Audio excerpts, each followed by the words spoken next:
Assalamualaikum warahmatullahi wabarakatuh. Selamat berjumpa lagi sahabat di channel kesayangan kita ini, Dunia Muslim, channel yang membahas tentang berbagai hal yang menarik seputar agama Islam. Di video kali ini sahabat, kita akan memberikan informasi yang pastinya sangat recommended nih, terutama bagi sahabat semua yang saat ini tengah menjadi seorang pedagang, atau yang baik yang baru ataupun telah lama berprofesi sebagai pedagang. Yaitu kita akan membahas tentang 5 cara berdagang sukses dan juga berkah, seperti yang dicontohkan oleh Rasulullah Shallallahu Alaihi Wasallam, yang pastinya kalian bukan hanya sekedar mendapat keuntungan materi, akan tetapi mendapatkan ganjaran yang sangat bermaslahat. Namun sebelum kami membahas satu persatu apa saja sih dari 5 cara berdagang sukses dan berkah seperti dicontohkan Rasulullah, maka jangan lupa untuk memberikan dukungan kepada channel Dunia Muslim dengan cara like, komen, subscribe, dan juga berbagi di media sosial. Semoga dengan dukungan sahabat semua, channel kami ini bisa berkembang sekarang, besok, dan di kemudian hari. Dan juga semoga semua video yang kami share bukan hanya sekedar menjadi tontonan, akan tetapi bisa menjadi tuntunan yang bermaslahat untuk umat. Terima kasih, jazakallah. Sahabat semua, berdagang merupakan salah satu pekerjaan yang sangat disukai oleh Rasulullah setelah bertani. Di dalam salah satu hadis yang diriwayatkan oleh Imam Baihaqi, bahwa Nabi Muhammad SAW sangat menganjurkan umat Islam untuk berdagang, dikarenakan hal tersebut merupakan sebaik-baiknya usaha. Nabi Muhammad SAW sendiri merupakan sosok pedagang yang ulung dan juga yang selalu belajar dari sang paman, yaitu Abu Thalib, ketika beliau pergi ke negeri Syam. Sang baginda Nabi Muhammad SAW tumbuh di bawah pengawasan Abu Thalib dengan menjadi pribadi yang sangat idealis. Begitulah gaya dan cara berdagang Rasulullah Shallallahu Alaihi Wasallam. Beliau banyak mencontohkan sahabat bagaimana sih cara berdagang yang baik, bagaimana cara berdagang sesuai ajaran Islam dan lain sebagainya melalui ayat Al-Quran dan juga Al-Hadits. Berdagang bisa dilakukan dalam beberapa hal sahabat, baik itu berdagang secara online ataupun secara offline. Atau bagi kalian nih yang pernah menjadi seorang karyawan terkena PHK, maka sebetulnya ketika mencari usaha selain bertani, maka yang direkomendasikan oleh Rasulullah Shallallahu Alaihi Wasallam adalah menjadi seorang pengusaha atau pedagang, baik pedagang kecil ataupun pedagang besar. Dikarenakan baik pengusaha kecil dan menengah ataupun besar, mereka adalah orang yang berjuang untuk tetap hidup di tengah kekacauan negara Indonesia seperti saat ini. Perjuangan pastinya memerlukan pengorbanan sahabat, baik dari waktu, harta, dan lain sebagainya. Walaupun begitu sahabat, bagi kalian yang ingin sukses dalam berdagang, pastinya jangan sampai menyalahi aturan agama, dikarenakan sudah dicontohkan oleh Nabi Muhammad SAW bagaimana berdagang yang bagus, dapatkan hasil bukan hanya hasil masalah dunia saja, akan tetapi bisa mendapatkan hasil di akhirat. Lalu apa saja sih cara atau tutorial Nabi Muhammad SAW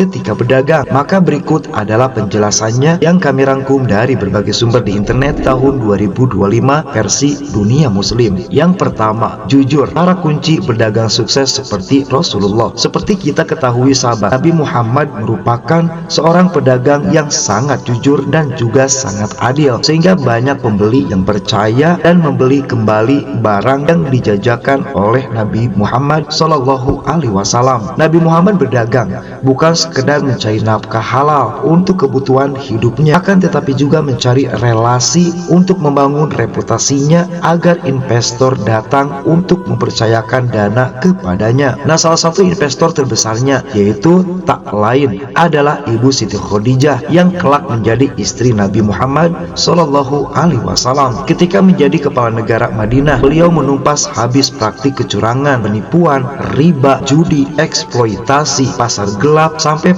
pengambilan untung yang berlebihan.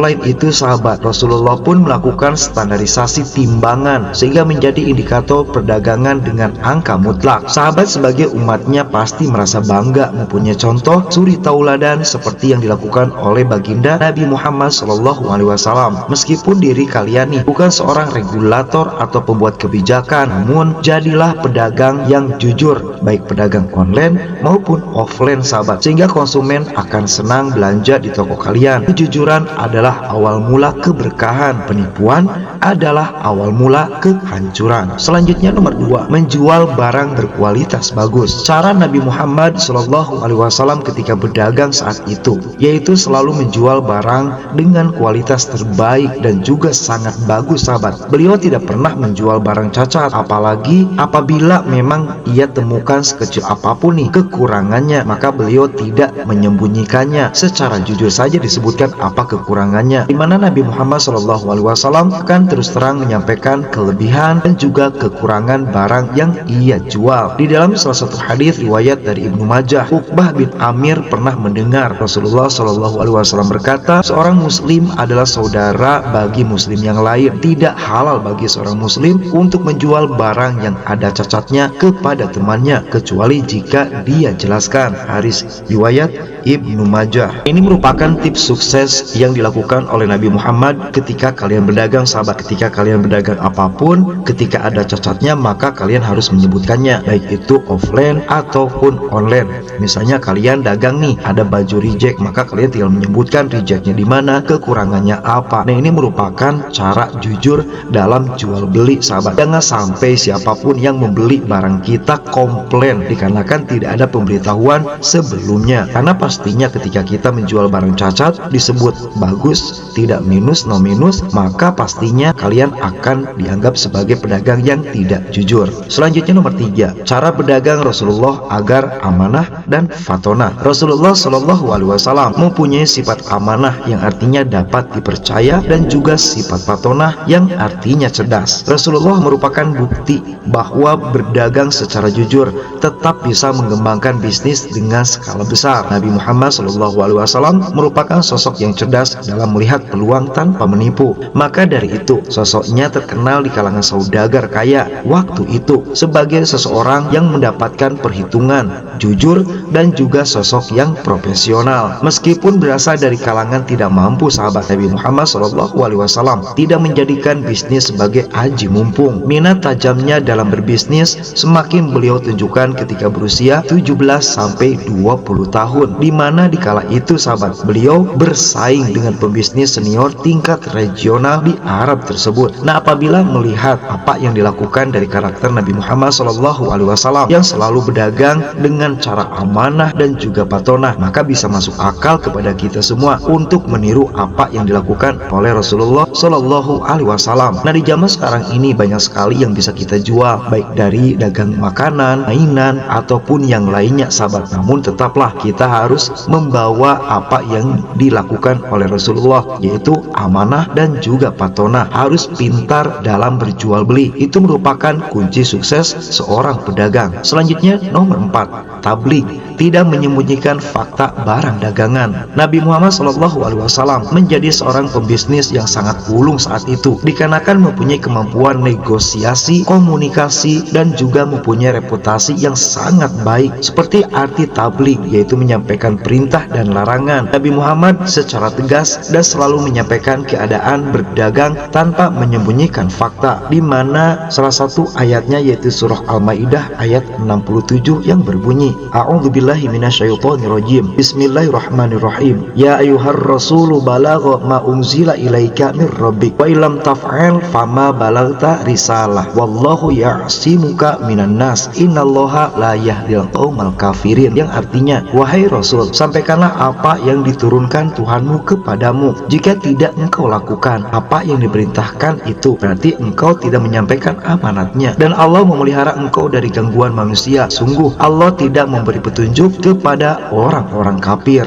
Nah, ini merupakan tips keempat sahabat, yang artinya ketika kalian berjualan harus menyampaikan apa adanya barang yang kalian jual tersebut. Hampir seperti di poin ketiga, ketika kalian menjual barang reject atau minus, maka sangat direkomendasikan kalian mengatakan kepada pembeli, ini barangnya minusnya di bagian ini. Atau ketika jualan online, misalnya kalian jual barang di Shopee, Tokopedia, maka kalian tinggal menuliskan di deskripsi apabila barang yang kalian jual mempunyai minus, atau jika tidak ya kalian tidak usah sahabat, dikarenakan barangnya mulus. Selanjutnya nomor 5, mengeluarkan zakat. Seperti dikutip dari berbagai sumber sahabat, sejarah pengelolaan zakat pertama kali diterapkan di Madinah pada tahun kedua setelah hijrah. Mulanya ayat zakat turun di Mekah dalam surat Ar-Rum ayat 39 yang artinya, dan apa yang kamu berikan berupa zakat yang kamu maksudkan untuk mencapai keridhaan Allah, maka yang berbuat demikian itulah orang-orang yang melipat gandakan pahalanya. Zakat fitrah menjadi zakat pertama yang diwajibkan pada bulan Ramadan, sedangkan zakat mal baru diwajibkan pada bulan berikutnya. Perdagangan merupakan jenis zakat mal yang wajib ditunaikan jika sudah mencapai nisab setara harga 85 gram emas. Zakat jenis perdagangan wajib dikeluarkan ketika tutup buku di akhir tahun atau haul sahabat. Nah, oleh karena itu jangan lupa nih kalian mengeluarkan zakat dari hasil dagangan kalian ketika tepung tahun lah bahasa Sundanya, atau haul, yaitu 2,5% apabila memang perniagaan telah mencapai nisab atau batas minimum berzakat. Selanjutnya yang terakhir di urutan nomor 6, dari cara Nabi Muhammad Rasulullah SAW berdagang agar kita sukses dan juga berkah dagangannya sahabat, yaitu selalu berdoa dan melanggengkan doa agar dagangan laris manis. Selain berusaha, kita dianjurkan untuk berdoa, ud'uni astajib lakum, di dalam ayat Allah. Ketika kita berusaha, maka berdoa pun wajib hukumnya atau dianjurkan sahabat. Maka supaya dagangan kita berkah laris manis, kita harus meminta juga kepada Allah Subhanahu wa taala sebagai sang pencipta. Kita harus bisa menyeimbangkan dengan doa agar dagangan laris manis, berkah, sampai juga pembeli menjadi pembeli yang loyal kepada kita. Nah, salah satu doa yang biasa diucapkan nih oleh para pedagang, yaitu doanya seperti berikut ini. Allahumma inni as'aluka antarzuqoni rizqon halalan wasi'an thayyiban min ghairi ta'bin wala masyaqqatin wala dhairin wala nashabin innaka ala kulli syai'in qadir. Yang artinya, ya Allah, sesungguhnya aku memohon kepadamu agar melimpahkan rezeki kepadaku berupa rezeki yang halal, luas, dan tanpa susah payah, tanpa memberatkan, tanpa membahayakan, dan tanpa rasa lelah dalam memperolehnya. Sesungguhnya engkau berkuasa atas segala sesuatu. Sesungguhnya sebagai hasil dari dagangan sahabat semua tersimpan hak saudara. Maka oleh karena itu masuk ke poin yang nomor sebelumnya, yaitu nomor 5, maka keluarkanlah zakatnya sahabat. Nah, itulah bagaimana 6 cara Nabi Muhammad SAW berdagang yang memang direkomendasikan supaya dagangan laris manis akan tetapi juga berkah. Semoga bermanfaat. Wassalamualaikum warahmatullahi wabarakatuh.